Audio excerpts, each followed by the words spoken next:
작년 말 임원으로 퇴직한 58세 남성입니다.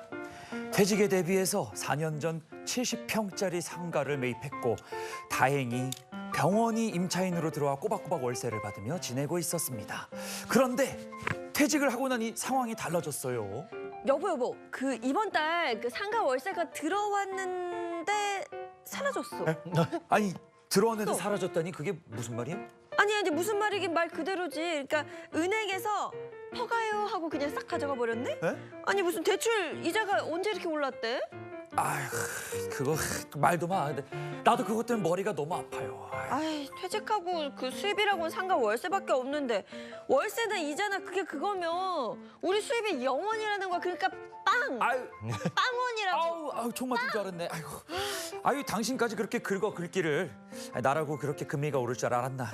이럴 줄 알았으면 월세를 좀 더 높여서 세팅하는 건데 말이야. 아 이제 와서 후회하면 뭐해. 상가 하나 있는 게 계륵이네 계륵이야. 아. 여보 우리 그냥 팔아버릴까?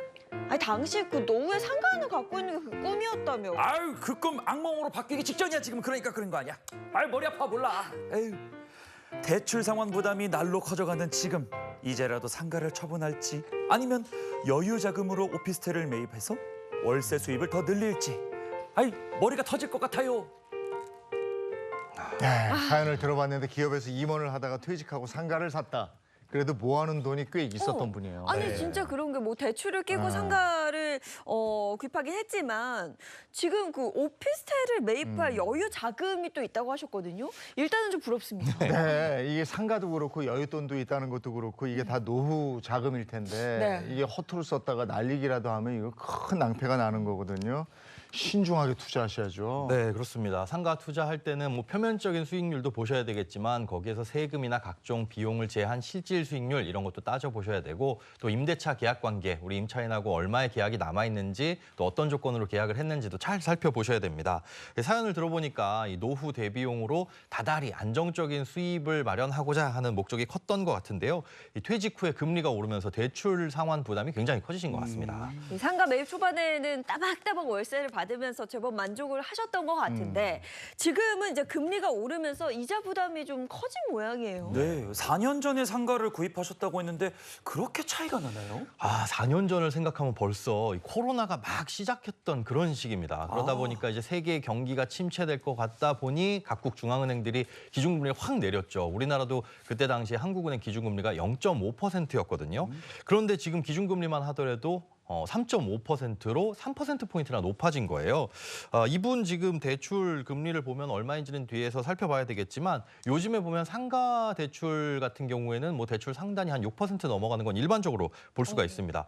그런데 이렇게 금리가 높아지니까 이런 대출을 받으신 분들의 연체율도 올라가고 연체율이 올라가다 보니 은행들이 쉽사리 대출 금리를 못 낮추고 있는 상황입니다. 야, 그때 2%대의 돈을 빌렸으면 지금 6%면 3배가 오른 거예요. 예. 그러니까 월세 수입이 그냥 우리가 소위 얘기하는 똔똔이 되어버린 건데 이게 지금은 그냥 엎질러진 물이 된 거고. 네. 대체 금리가 얼마나 오른 건지 또 느끼고 있는 이자 상환 부담은 얼마나 되는지 구체적인 그 숫자를 보면서 이야기를 좀 나눠보도록 하죠. 사연을 주신 분의 이 현재 자산 상황 한번 보여주세요. 자, 자세히 한번 보겠습니다. 서울 외곽에요. 12억 원가량 아파트 소유하고 계시고요. 또 서울 강남에 10억 원 상당의 2층짜리 상가가 있습니다. 금융자산도 꽤 있습니다. 예금 2억 원, CMA 1억 5천, 또 채권 5천만 원, 주식 8천만 원 갖고 계시고요. 현재 이제 퇴직을 했기 때문에 월 수입은 상가 월세 250만 원이 있고요. 예상 연금액이 월 270만 원 정도 됩니다. 그런데 보시면 부채도 있습니다. 상가 10억 원 중 5억 원이 대출이고요. 그에 대한 이자로 월 218만 원을 매달 상환하고 계신 거죠. 근데 나이가 지금 58세니까 연금 개시일까지 7년 남았어요. 그렇죠. 65세 네. 나오죠. 이게 월세 받아서 상환하고 32만 원 남는다는 건데. 네. 야, 여기, 이거 큰일이네. 218만 원 이거는 원금과 같이 갚고 있는 건가요? 우리 주택담보대출을 받게 되면 보통 이자하고 원금을 같이 갚도록 돼 있는데 상가대출 같은 경우는 이자만 납부하시는 게 일반적입니다. 지금 실제로 5억 대출 받아서 한 달에 218만 원 내고 계신다면 원금 상환 없이 이자만 내고 계신 걸로 보이거든요. 금리 계산해 보니까 연 한 5.2% 조금 넘는 수준의 금리라고 볼 수 있습니다. 그러면 처음에 상가 매입했을 때랑 비교하면 네. 어느 정도나 오른 거예요? 지금 현재 대출율이 5.2%라고 말씀드렸잖아요. 근데 이분이 2020년에 금리가 지금보다 2%포인트 정도 낮을 때, 그러니까 한 3.2% 정도에 받으셨다고 해요. 이것도 당시 금리치고는 좀 높았던 편이거든요. 네. 근데 그때 당시에는 한 달에 133만 원의 이자를 내고 있었다, 이렇게 보시면 될 것 같습니다. 아, 진짜 금리가 많이 많이 오르긴 올랐죠. 했네요. 그때랑 비교해서 다달이 85만 원을 더 내고 계신 상황이니까 와, 이건 부담이 많이 되실 것 같아요. 많이 됩니다. 야, 이게 의견을 한번 들어보죠. 그러면 네. 이걸 어떻게 해야 될까? 이 상가를 팔아야 되는 건가, 말아야 되는 건가? 네. 고민. 팔아야 된다고 생각하면 O, 네. 가지고 있어야 된다고 생각하면 X 이렇게 하면 되겠어요. 네, 오랜만에 OX 한번 들어보겠습니다. 팔아야 한다, 가지고 팔지 있어야 말아야 된다. 한다. 예. 하나, 둘, 셋. 예. 자, X. 예. 인선 씨? 예? 아니 85만 원 올랐는데 어떡하지? 야, 어떻게 하실래요? 저는 그래도 약간 그 저희끼리 말로 약간 그 버틴다고 하잖아요. 네. 돈 버한다고. 그러면 근데 나는 왜냐하면 예. 지금 금리가 5.2%라고 그러지만 이제 기준금리 뭐 파월이 얘기했잖아 이제 예. 내린다고.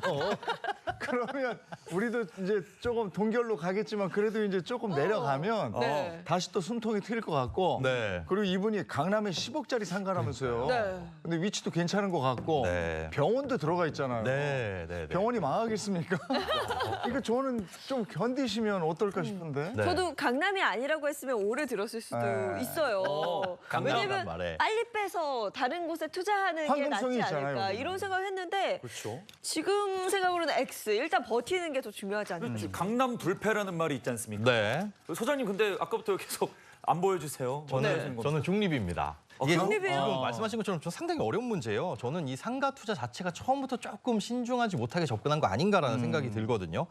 왜냐하면 지금 만약에 상가를 팔 수 있다라고 한다면 제 가격을 받으면 본전이겠지만 팔고 싶어도 팔 수 없을 가능성이 높습니다. 이제 실질 수익률이 굉장히 떨어져 있기 때문인 거고, 그러면 앞으로 임대료 올리면 되지 않겠느냐 생각할 수도 있지만 이게 상가 임대차 보호법 때문에 한 10년 정도는 임대료가 거의 못 올린다 이렇게 볼 수가 있거든요. 그런데 앞으로 금리 또 떨어질 거를 생각하면 수익률이 올라가니까 요거 지금 당장에 판다 만다라고 접근하기는 좀 어려울 것 같습니다. 자, 이게 어려운 거예요. 예. 근데 이분이 상가 투자를 해서 상가 투자는 고난도라는 얘기를 저도 많이 들었는데 이 투자할 때 어떤 부분을 놓친 거예요? 일단 꾸준한 수입을 생각을 하신 것 같아요. 네. 시세 차익보다는. 그런데 금리 변동 때문에 바뀌게 될 수익률을 계산을 못 하신 것 같거든요. 당시에 3.2%의 실질 수익률을 계산을 해보면 월 수익은 임대료 250만 원에서 이자 133만 원을 뺀 한 달 177만 원이 나옵니다. 그러면 연간 1,400만 원이죠. 여기에 10억 원 중에 대출 5억 원 그리고 보증금 5천만 원을 빼면 4억 5천 투자해가지고 1년에 1,400만 원 버는 거니까 3.1%밖에 안 되는 수익률이거든요. 이러다 보니 이게 수익률 자체를 너무 낮게 생각하는 네. 거 아닌가 싶습니다. 근데 4년 전이라고 하면 그 은행 이자도 꽤 낮았을 때로 기억을 하는데요. 그렇죠. 은행 정기예금 이자가 연 1% 넘으면 야 고금리다 이랬거든요. 네. 그러니까 3.1%라는 수익률이 상대적으로 높게 보였을 수도 아하. 있어요. 그럴 수도 있는데 이 상가 임대는 최소한 10년 동안 이어진다라고 생각을 하셨을 때 향후의 금리 변동도 고려를 좀 해보셨어야 되거든요. 현재 수익률을 따져보면 대출 이자 빼고 뭐하고 남는 게 32만 원이니까 연 수익률은 0.85% 정도로 확 떨어지거든요. 네. 그러다 보니까 요즘에 CMA 금리가 3.5%인데 여기에 넣어놓는 것만도 못한 상황이 벌어지고 있는 겁니다. 야, 이게 생각보다 비관적이네요. 네. 은퇴 후에 상가에 투자해가지고 월세 톡톡 받게 저도 그렇게 생각해가지고 그런 분들 많으실 텐데 이거 네. 소장님은 말리시는 입장이신 거죠? 저 같은 경우는 덜컥 투자하는 거는 결코 추천하지 않습니다. 일단 이 상가 투자의 유혹을 받으시는 분들이 어떤 부분을 기대하시냐 조금 편하게 이 수입 좀 따박따박 들어왔으면 좋겠다라고 생각을 하시거든요. 그래서 첫 번째는 높은 임대 수익률을 기대하십니다. 그리고 두 번째는 자산 가치가 상승할 것이다. 여기 장사도 잘 되고 그러면 건물 맞아요. 가격도 오르겠지. 이걸 기대하시거든요. 하지만 상가 같은 경우에 그 가치 판단은 철저하게 수익률로 이루어집니다. 수익률이 높으면 그만큼 높은 가치를 평가받는 거죠. 또 특히나 퇴직할 때 상가를 덜컥 투자하는 거 이거 왜 비추드리냐? 퇴직금을 일시금으로 받아서 넣게 되면 혹시나 무슨 일이 생겼을 때 이 상가를 처분하기 어려워서 환금성이 좀 떨어질 수도 있거든요. 그리고 퇴직 이후에는 우리가 직장 가입자가 아니라 건강보험 지역 가입자로 전환되기 때문에 이 상가 임대 수익으로 인해서 건강보험료도 크게 오를 수 있어서 불리한 상황이 될 수도 있습니다. 근데 정말 10년에서 15년 전 뭐 이때쯤만 해도 상가 수익률이 한 10% 나왔기 때문에 네. 다른 거하고 비교가 안 될 정도로 괜찮았죠. 그래서 나도 한번 해보자 이런 식으로 덤볐는데 이게 또 잘 안 된 거고. 네, 근데 서울 강남에 그것도 병원이 들어가 있는 상가거든요. 근데 뭐 은행 예금이자보다 수익률이 낮다. 이거는 좀 충격적이긴 합니다. 네, 요즘에 이 도로 다 다니시다 보면은 주변에 뭐 임대문의 해가지고 다 붙여놓은 거 공실난 상가들 많이 보셨을 거예요. 현재 서울 수도권 상가 임대 수익률이 뭐 평균적으로 잘 나와봐야 3%대라고 합니다. 그리고 금리가 뭐 1, 2% 정도 저금리일 때는 대출 받아가지고 뭐 이런 상가를 사게 되면 수익률이 꽤 올라갔는데 지금은 금리도 굉장히 많이 올라갔고 또 이 경기에 민감하다 보니까 공실이 나게 되면 이제 거의 손해일 수밖에 없는 거죠. 장사가 안 되니까 어쩔 수 없는 상황인 건데 결국은 만약에 이 세입자가 나가게 되면 임차인이 나가게 되면 계약을 해지하고 다음 사람을 구하지 못해서 공실이 생기는 경우가 많이 발생을 합니다. 그렇기 때문에 높은 임대 수익률만 계산해가지고 들어가시기보다는 아무래도 다음 세입자, 다음 임차인이 어떻게 들어오게 될 것인지 이런 걸 어떻게 세팅할 수 있는지를 좀 생각을 하시고 투자를 하시는 게 좋을 것 같습니다.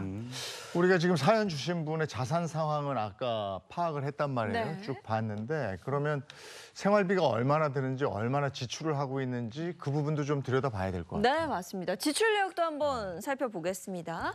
자, 현재 지출을 한번 보시면요.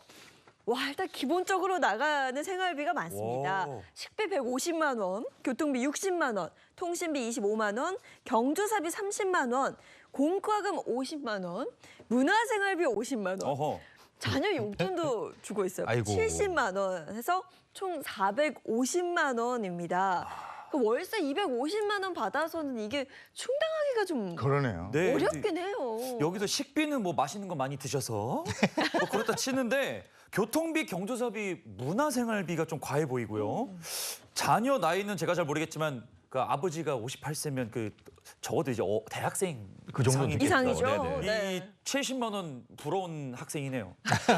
아니 근데 이것도 월세 250만 원 받아서 충당하기 어렵다고 그랬는데 월세 250만 원도 다 들어오는 게 아니잖아요. 그렇죠. 대출 그렇죠. 이자 받고 나면 아까 뭐 얼마 30만 원 맞습니다. 원. 또 네. 계산을 해볼 텐데요. 이분이 작년에 퇴직을 하셨어요. 그러다 보니까 퇴직 전 또 임원이셨고 씀씀이가 좀 컸던 것 같은데 이게 씀씀이를 갑자기 줄이기는 쉽지가 않습니다. 근데 이분이 예상되는 지출 그리고 수입 상황을 한번 보시면요. 월 수입 같은 경우에 250이라고 했지만 여기에 뭐 이자나 이런 것들을 빼야 되겠죠. 그리고 당장은 아니지만은 연금이 270만 원 들어온다고 하셨고요. 두 개 합치면 수입은 520만 원인데 지출은 450만 원에 앞서 말씀드린 이자가 218만 원입니다. 그러면 총 지출이 668만 원. 오. 그 520 받아서 668을 쓰게 되면 한 달에 거의 150만 원 가까운 적자가 계속해서 발생하는 상황입니다. 와. 근데 지금 이게 그 공실 없이 월세를 받고 있기 때문에 이런데 네. 이게 만약에 공실이라도 돼버리면 마이너스가 훨씬 느는 거 아니에요? 그렇죠. 엄청나게 손해죠. 미래의 손해를 생각하면 지금 파는 게 낫지 않나요? 뭐 아니면 뭐 이분이 금융자산이 굉장히 많으시니까 네네. 오피스텔을 매입해서 월세를 추가로 받으면 대출이자 부담을 좀 이렇게 줄일 수 있지 않나요? 요거 지금 아까도 고민을 하신다고 했는데 건강보험료 때문에 실익이 하나도 없을 수 있습니다. 네, 예를 들어서 우리가 3억 원짜리 오피스텔을 사는데 2억 원은 대출을 받는다. 그럼 1억 원 내 돈이죠. 여기에 보증금 1,000만 원에 월세 100을 받으면 내 돈 들어가는 건 9천만 원입니다. 실제 투자금 9천만 원인데 자 2억 대출 3.5%로 이자만 내더라도 연간 700만 원을 이자로 내야 돼요. 그럼 순수익은 1,200만 원에서 700만 원을 뺀 500만 원이 되죠. 투자금 9천만 원 넣고 500만 원을 받으니까 연 5.5%로 괜찮은 수익일 것 같지만 이자를 전부 경비로 인정받는다고 하더라도 이 수입, 소득하고 재산이 증가해서 건강보험료 상승이 13만 원 정도 최소한 올라갑니다. 이렇게 되면 실질 수익률은 3.8%로 낮아지는데 그러면 사실 CMA 금리 3.5%하고 별 차이가 없는 거죠. 그리고 또 연금 소득도 발생하고 다른 임대 소득도 있기 때문에 이런 거 저런 거 합치게 됐을 때 종합소득세율로 계산하게 된다면 이분은 사실 뭐 보유로 인한 세금 이게 더 나갈 수도 있다는 겁니다. 네. 아니 그러면 일단 쓰는 돈을 좀 줄여야 돼요. 저희가 앞서 지출 내역을 봤지만 네. 일단 자녀 용돈 보고 있으려나? 네.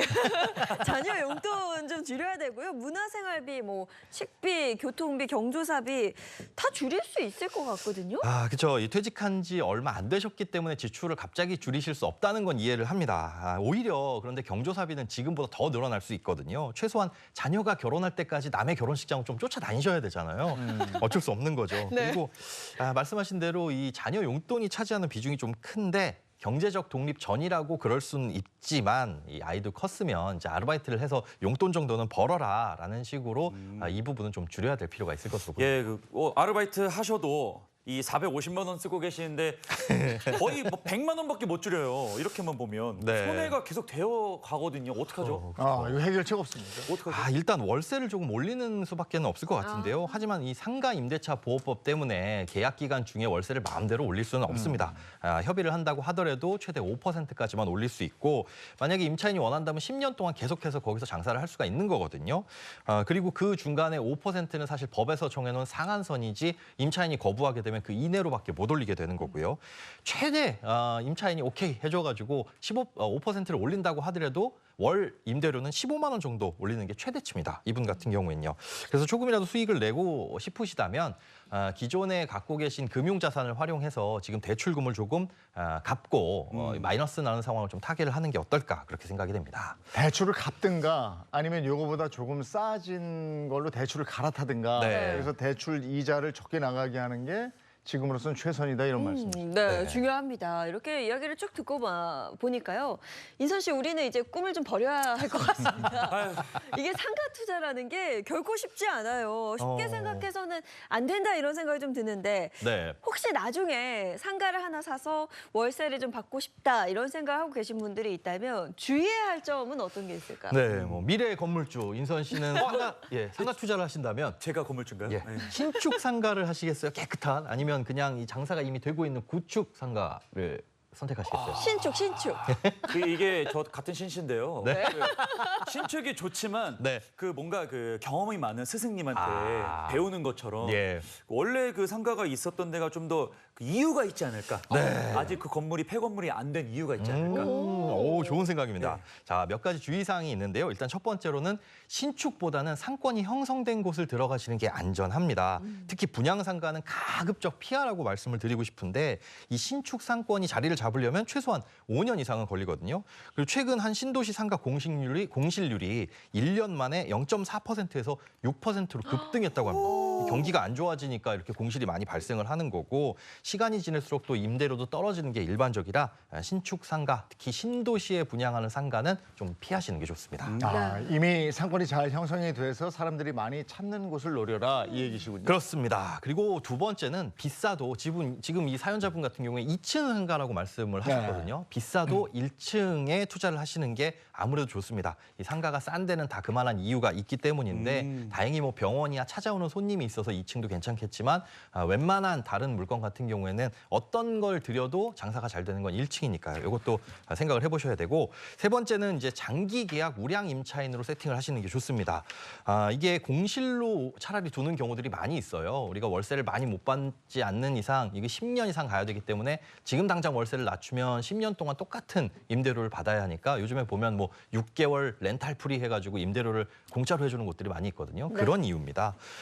또 상가 분양 사무실 가게 되면 여기에 최소 뭐 5% 이상, 6% 수익률, 안정적 보장 뭐 이렇게 되어 있는데 그런 건 없습니다.